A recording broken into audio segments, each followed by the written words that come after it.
Welcome back guys to episode 124 in my weekly countdown series. Today is going to be the top 10 worst purchases that you can make in Grand Theft Auto Online. And let's face it, money does not grow on trees in GTA Online, so hopefully this list will help you guys make smarter purchasing decisions. As always, if you guys want to support this video, please take a second to leave a like and subscribe if you are new, and let's get right into this.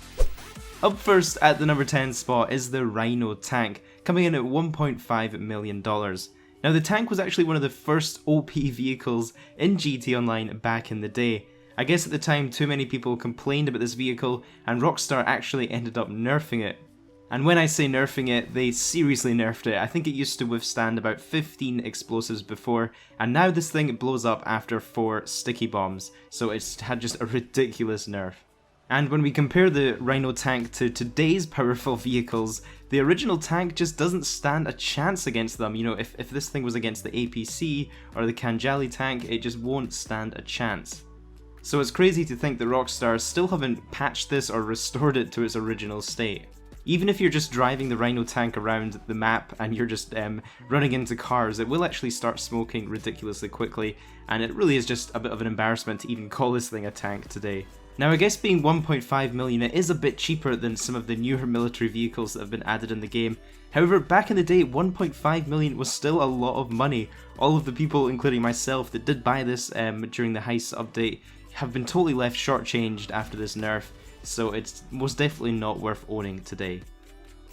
At the number 9 spot is the LAZER. This one will set you back a whopping $6.5 million. Now, I'm not including the LAZER in this countdown because it's a bad vehicle, but because the price makes no sense. Even in a discount week, it still makes no sense to buy this thing. I mean, why would you pay $6.5 million for a vehicle, or even half of this price on a discount week, if you can get it for free at Fort Zancudo? Especially if you have a hangar at Fort Zancudo, you can spawn here, you can enter it and not get a wanted level, and you can quickly grab the laser spawn. Even if you do buy this thing, the customization is so poor, all you can really do is change the colour of it.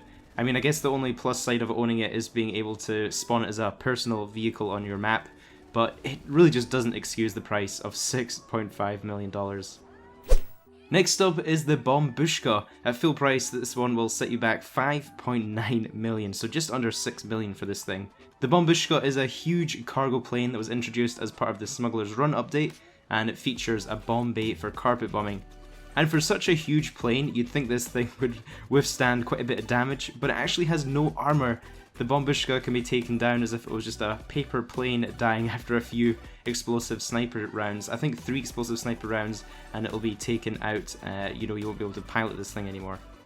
As you'll see in the video, it also moves so slowly. It's literally like flying in slow motion. So if you're flying around the map, you're basically just a huge target in the sky. So if you were thinking about buying this one, I'd reconsider and get yourself the Avenger. It's not only cheaper, it has a lot more armor, and it actually has functional purposes. At the number 7 spot are most of the MC businesses. These can range in price depending on which one you get, which business type, and also which location. So the cheap end, 650k, to about 1.8 million for the most expensive business. There's 5 different kinds of businesses you can invest in GTA Online, so there's document forgery, money laundering, coke labs, meth labs, and weed farms. You can actually own one of each business type, so you can own all 5. However, once you do this, you have to pay the fees for all 5 businesses, or however many you own, and each time a day passes in-game, you'll be paying thousands and thousands of dollars in fees just for owning these properties.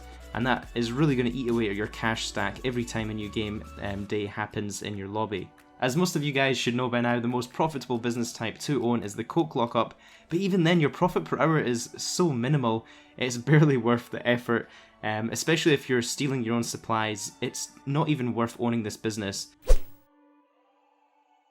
Next up is the thruster jetpack that full price costs 3.65 million. Now this is the infamous jetpack that was finally added to the game as part of the Doomsday Heist update.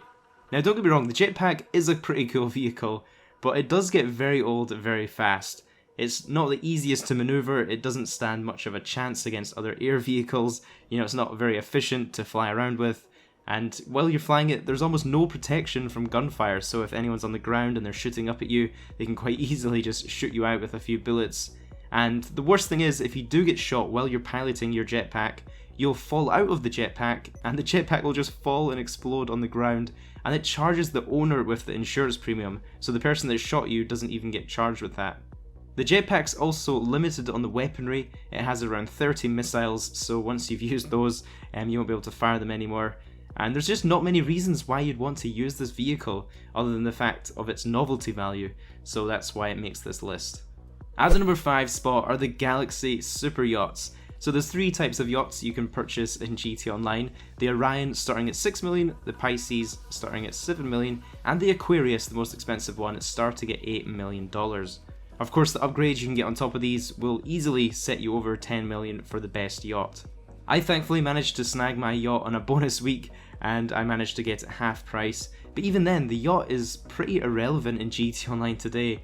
It's so far away from anything, you'll never really want to spawn in it, and it's also fixed in one location, so you can never move the yacht's location, and there's only really one mission you can even complete on the yacht, which is the VIP Piracy Prevention mission, and it doesn't really pay that well, so it tends to be one of my vehicles I never even go to, and just makes it a completely useless purchase. At the number 4 spot is the LUXOR DELUXE, costing $10 million. Probably the only people owning this are people that have modded money. Now this is a gold-plated variant of the LUXOR plane, and it adds $8 million extra than the standard LUXOR, just for that solid gold colour. If you do want to save yourself some money, you could always just buy the standard LUXOR and give it a lick of gold paint in your hangar. It's basically the same, except your friends can't drink champers and smoke in the back seat.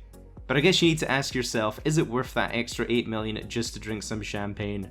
Another crazy fact about the LUXOR DELUXE and also the Swift Deluxe helicopter is they both block you from entering passive mode. So if you are in passive mode and try to enter either of these gold-plated vehicles, the game's going to force you out of passive mode.